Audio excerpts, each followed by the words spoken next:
Salut tout le monde, bienvenue sur ma chaîne pour une nouvelle vidéo.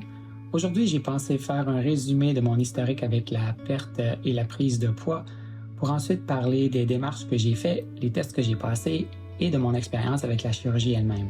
Ça risque un peu d'être une longue vidéo, mais je crois que c'est important de vous fournir le contexte qui m'a amené à prendre la décision de subir la chirurgie bariatrique. J'ai commencé très jeune à avoir des problèmes de poids.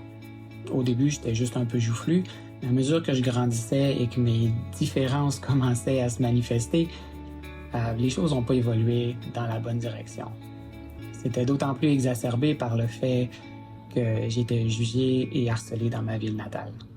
Je suis né à Chibougamau au début des années 80 et j'imagine que les mentalités ont dû évoluer ou s'améliorer depuis. Mais à l'époque, être différent à Chibougamau, c'était vraiment pas facile. Pour éviter que la vidéo soit trop longue, je ne rentrerai pas dans les détails sur ça, mais peut-être qu'éventuellement je ferai une vidéo qui parlera de ma sexualité, mon acceptation de ma sexualité et de mon coming out. Laissez-moi savoir dans les commentaires si ça vous intéresse. C'est environ vers l'âge de 17 ans que j'ai décidé de m'inscrire au gym. Comme les choses n'allaient pas très bien à la maison, histoire courte, mes parents étaient divorcés et ma mère était en couple avec un homme violent. Et le gym, pour moi, était un endroit où je me sentais en sécurité et où je pouvais échapper à tout ce qui allait pas bien à la maison. Donc, si on veut, d'une certaine façon, j'ai échangé ma dépendance à la nourriture à une dépendance à l'entraînement. Je m'entraînais énormément, 7 jours sur 7, entre 4 à 5 heures par jour. Les 3 premiers mois, j'ai perdu énormément de poids, je crois autour de 85 livres environ. Et ensuite, au courant de l'année, j'ai continué à perdre du poids pour une perte totale de 125 livres. La perte de poids m'a aidé à reprendre un peu confiance en moi et m'a forcé à me rendre à l'évidence que si je voulais être heureux et avoir un futur, j'avais pas le choix. Il fallait que je quitte la ville. Comme j'étais jamais vraiment sorti de Chibougamau, à part pour aller dans les petits villages de l'Abitibi, la grande ville me faisait très peur. Donc j'ai opté pour aller m'installer à la ville de Québec à mes 18 ans. La ville de Québec est une grande ville, mais elle reste quand même, pour moi, était moins intimidante que Montréal. Mon arrivée dans la ville de Québec n'a pas été facile. J'ai passé les premières quelques années dans une pauvreté assez extrême et disons que cette pauvreté-là m'a amené à nourrir une nouvelle obsession, celle d'être mince.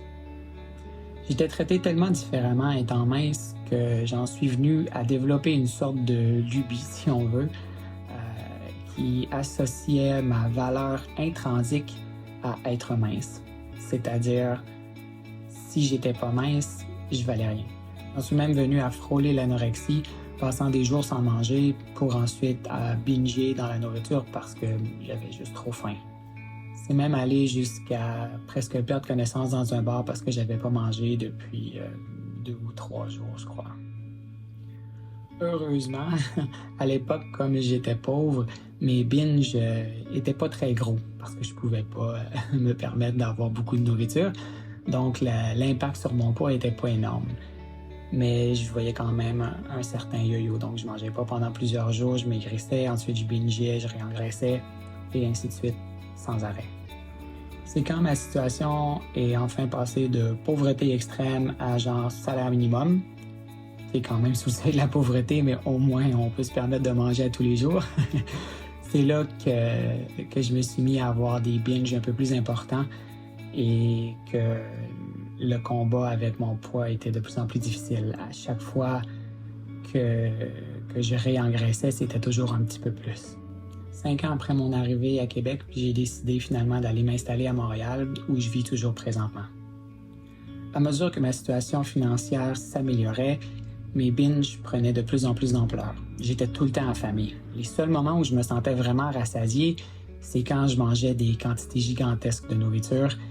Et même là, souvent, quelques heures après, j'étais prêt pour le round 2. Après avoir repris pratiquement tout le poids que j'avais perdu, j'ai décidé de reprendre le gym, me donner à fond, dans l'espoir de tout reperdre. Mais mes démons et les cercles vicieux étaient toujours là. Ça rendait toujours les choses aussi difficiles, sans compter mon appétit complètement démesuré. Éventuellement, j'ai juste atteint un point où j'étais plus capable d'endurer la faim constante et d'avoir à toujours m'entraîner de façon intense pour pouvoir perdre du poids ou de ne pas en reprendre. Et même là, souvent, j'échouais et c'était le yo-yo constant qui continuait. Donc, prise de poids, perte de poids, prise de poids, perte de poids sans arrêt. Après plusieurs années à me laisser aller et à être malheureux dans différents jobs que j'occupais et que je gardais jamais très longtemps, en plus de me battre avec des troubles anxieux dépressifs, j'ai finalement pris une des plus importantes décisions de ma vie. J'ai décidé de retourner aux études en animation 3D pour faire un grand changement de carrière. Pendant mes études, j'ai décidé de juste laisser complètement de côté les problèmes de poids, d'arrêter de m'en faire avec ça et de juste focusser et vraiment donner toute mon attention sur les études pour pouvoir bien réussir. J'ai éventuellement gradué et commencé ma nouvelle vie dans le domaine du cinéma de l'animation, qui est un domaine qui me passionne énormément. Comme j'ai commencé à être heureux dans ma nouvelle carrière, ça m'a forcé à remettre en question puis à refaire le bilan sur ma santé et sur ma qualité de vie aussi. À ce moment-là, j'étais à mon plus lourd, j'avais atteint les 325 livres. Je voulais vraiment pas refaire les mêmes erreurs et je me sentais pas capable de recommencer tout le cirque de l'entraînement intensif et de la famine constante. Donc j'ai parlé avec mon médecin de famille et je me suis informé sur la chirurgie bariatrique. Mon médecin m'a fourni un formulaire à remplir, ce que j'ai fait, et par la suite, j'ai reçu un autre formulaire pour m'inscrire à une séance d'information sur la chirurgie. Quand est venu le temps de m'inscrire à la séance d'information, j'ai commencé à avoir un doute. J'ai commencé à paniquer un peu. La chirurgie me faisait peur. C'est gros quand même. J'ai donc finalement décidé de réessayer une dernière fois de perdre le poids par moi-même. Mais cette fois-là, je voulais le faire vraiment lentement, prendre mon temps, focuser plus sur l'alimentation que sur l'entraînement, et je voulais le faire pour ma santé plutôt que juste sur mon apparence. J'avais entendu parler du jeûne intermittent et j'ai décidé de l'essayer. Ce que je faisais, c'est que le matin, je prenais seulement un café noir, je buvais seulement de l'eau pour le restant de la journée et le soir, je me permettais un gros repas qui contenait toutes les calories dont j'avais besoin pour ma journée. En faisant ça, ça permettait de rassasier mon envie de binge d'un gros repas sans toutefois aller dans l'excès calorique, ce qui, selon moi, allait m'aider à perdre du poids.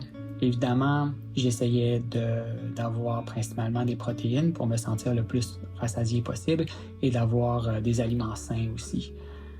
La fin de semaine, c'est là que je me permettais un petit peu plus d'avoir mon gros repas qui contenait la moins bonne bouffe, c'est-à-dire soit hamburger ou poutine ou ce genre de choses-là, les choses que j'aimais manger. Évidemment, je me retrouvais à, encore une fois, dealer avec la sensation de faim constante, mais j'essayais d'entraîner mon cerveau à penser que la sensation de faim était quelque chose de positif, c'est-à-dire que si je sentais que j'avais faim, c'est que je faisais la bonne chose et que j'allais perdre du poids.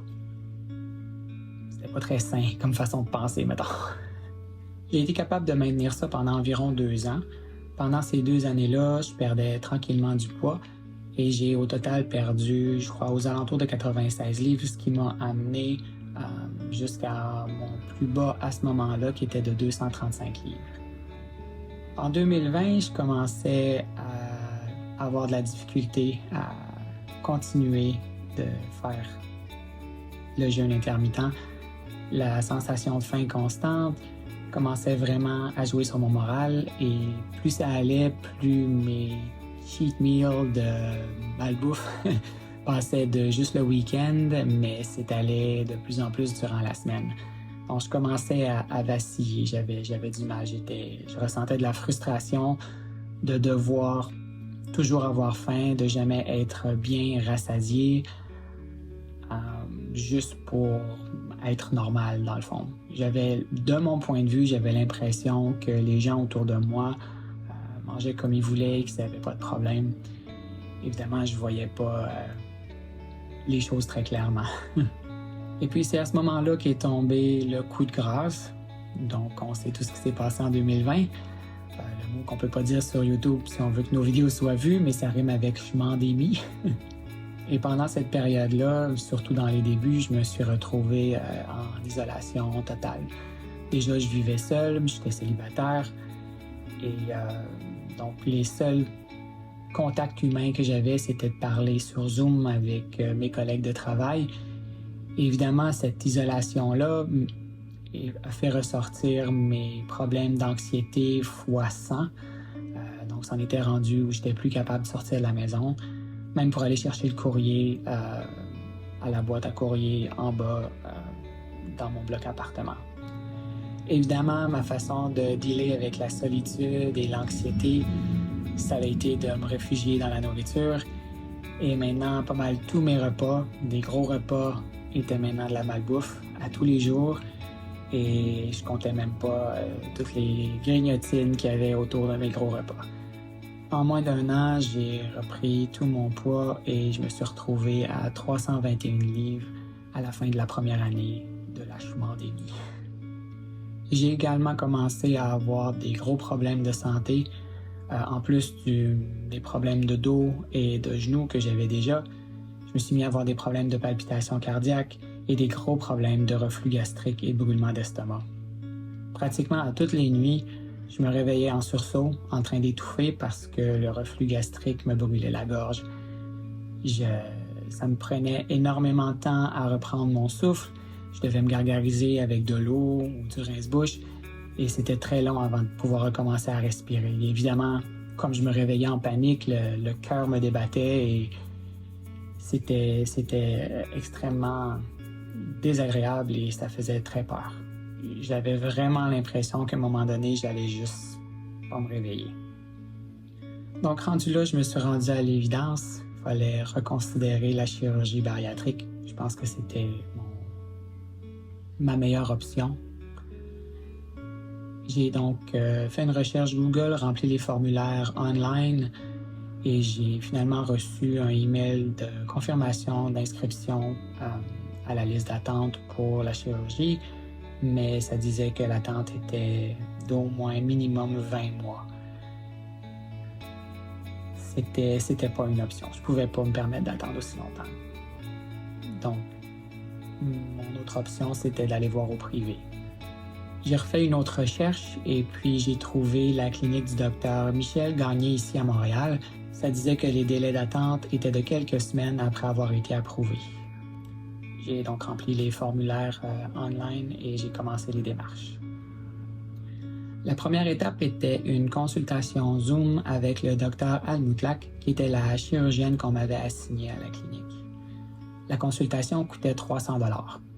On a discuté de ma situation et de mes options, et malgré le fait que moi je m'en allais plutôt vers la sleeve parce que c'est ce que j'avais surtout entendu parler, parce que ça a gagné énormément de popularité au cours des dernières années, le docteur Al-Moutlaq me conseillait fortement d'aller avec le bypass. Elle m'a expliqué qu'un des effets secondaires qui est le plus souvent observé chez les gens qui ont la sleeve, c'est d'avoir plus de brûlement d'estomac ou de reflux gastrique. Dans mon cas, c'était donc beaucoup plus sécuritaire d'aller avec le bypass. Les coûts pour le bypass étaient de 17 000 $. Ça incluait la chirurgie, plus une nuit en observation à la clinique et ensuite une nuit dans un hôtel près de la clinique supervisé par une infirmière. Par la suite, elle m'a envoyé toutes les prescriptions pour les tests sanguins et la gastroscopie et m'a demandé de faire une diète liquide de 2 semaines. La secrétaire de la clinique m'a aussi recontacté pour me donner une date de chirurgie qui était le 5 octobre 2021 et si je l'acceptais, je devais faire un dépôt de 2 500 $ pour réserver la date, ce que j'ai fait. J'ai donc commencé les démarches pour obtenir un prêt bancaire et aussi pour préparer ma convalescence auprès de mon employeur. J'ai décidé de débuter la diète liquide immédiatement vu qu'on était déjà à la mi-septembre.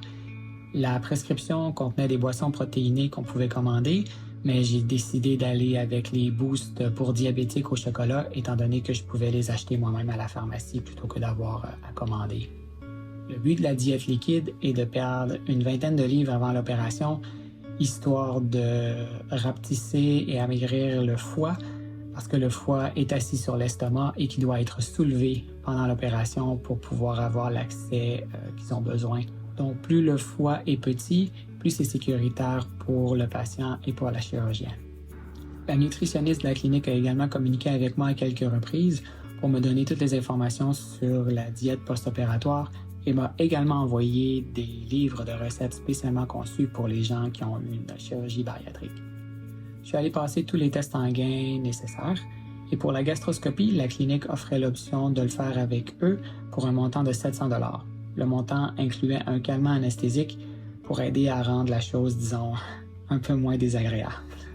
J'ai donc décidé d'aller avec la clinique. À mon arrivée, ils m'ont installé les solutés. L'anesthésiste est venu me rencontrer.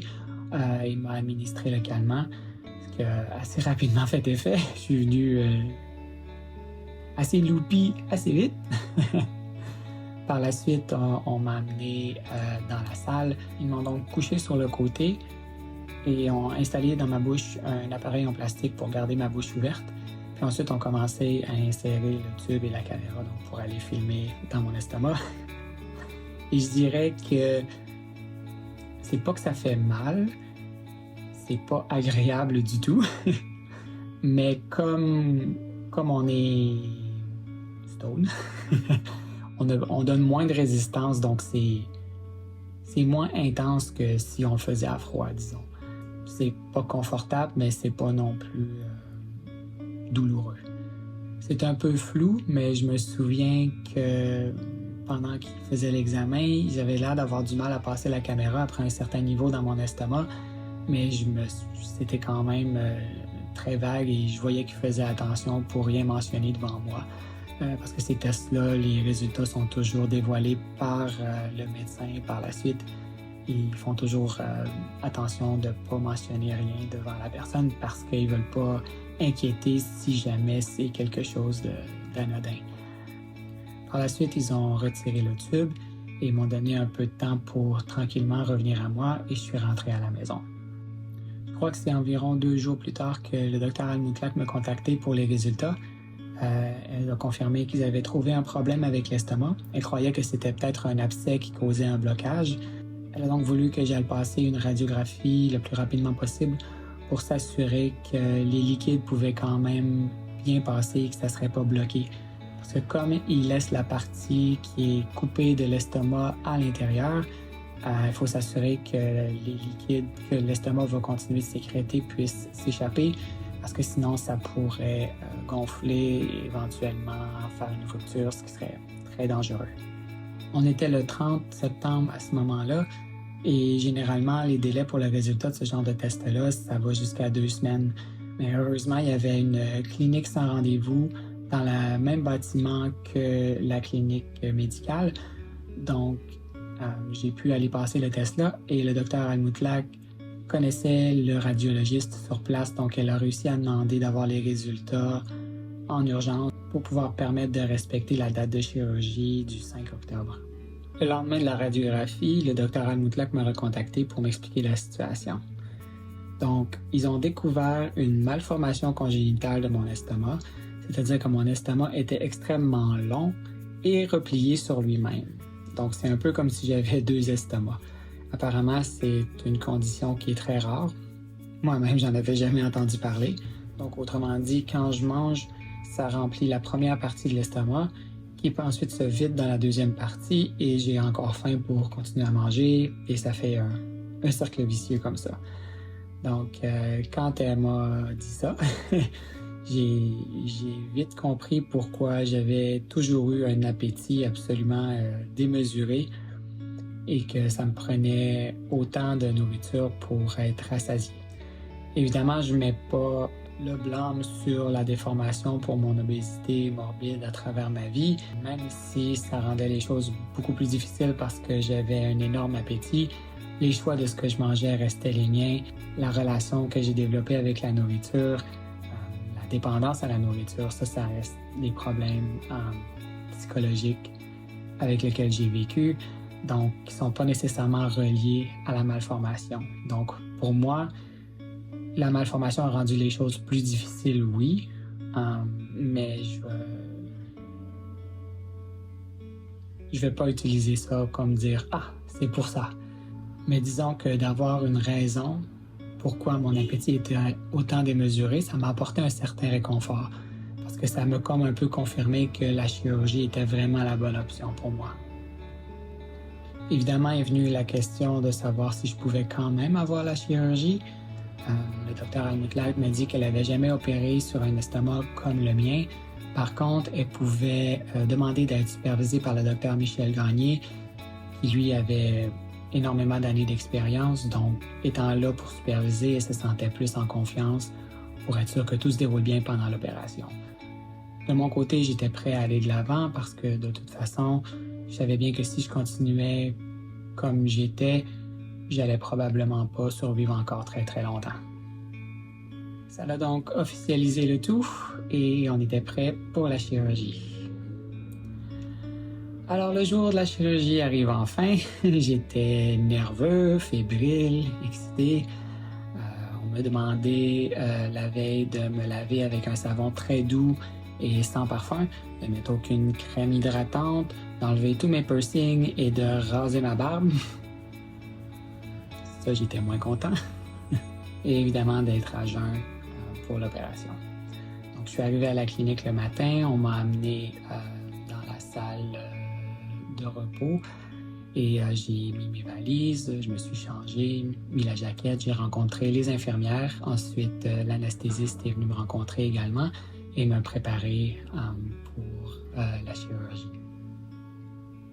Tout le personnel de la clinique était super gentil et rassurant et malgré ma nervosité, je me sentais bien et en confiance. Puis mon tour est venu et on est venu me chercher et je me suis rendu dans la salle opératoire. Ce qui m'a surpris, c'est que je m'attendais à ce qu'on m'y amène en civière, mais non. Il a fallu que je prenne mon soluté et toutes les câbles et que je marche jusqu'à la salle opératoire. Dans ma jaquette, les faufounes à l'air, comme on dit. Mais bon, c'était juste à côté, là, c'est pas très grand, là. Donc le bloc opératoire était tout près de la salle de repos. Donc, c'est pas un problème, évidemment. Ensuite, donc, on arrive dans la salle opératoire et j'ai jamais eu ce genre de chirurgie-là, donc ça m'a surpris de voir à quel point il y avait une grosse équipe. Et tout le monde était à son affaire. Ça allait très rapidement, donc on m'a dit « Installe-toi sur la table » et pendant que je m'installais, une personne attachait d'un bord, détachait de l'autre. C'était vraiment très, très rapide et comme je suis « wow ». Mais heureusement, l'anesthésiste était là, il me parlait, donc je me suis concentré sur lui. Un coup couché, il m'a mis le masque d'oxygène sur la bouche et m'a demandé de respirer fort et de compter. Et puis à un moment donné, j'ai juste vu des tourbillons de lumière qui sont apparus. Puis quelques instants plus tard, je me réveillais dans la salle de réveil avec les infirmières et le docteur Almutlak qui me disait que tout s'était bien passé, de me reposer. Évidemment, j'étais encore sous l'effet de l'anesthésie, donc quand j'y pense, quand je m'en rappelle, c'est un peu comme un rêve, cette section-là, c'est assez étrange. Mais c'est ça, donc je suis arrivé, quand je me suis réveillé, je n'avais pas nécessairement de douleur, je me sentais extrêmement gonflé parce que pendant la chirurgie, ils injectent du gaz dans l'abdomen pour pouvoir tout gonfler et donner l'espace à la chirurgienne de pouvoir travailler sur l'estomac. Donc, je me sentais très gonflé, mais j'avais pas encore à ce moment-là de grande douleur. J'avais mal à la gorge, mais je crois que c'est à cause de l'intubation qui avait causé cette douleur-là. On m'a fait passer quelques tests respiratoires. Par la suite, j'ai continué à me réveiller tranquillement et j'allais même assez bien pour faire un selfie et envoyer sur les réseaux sociaux que tout s'était bien passé pour l'opération.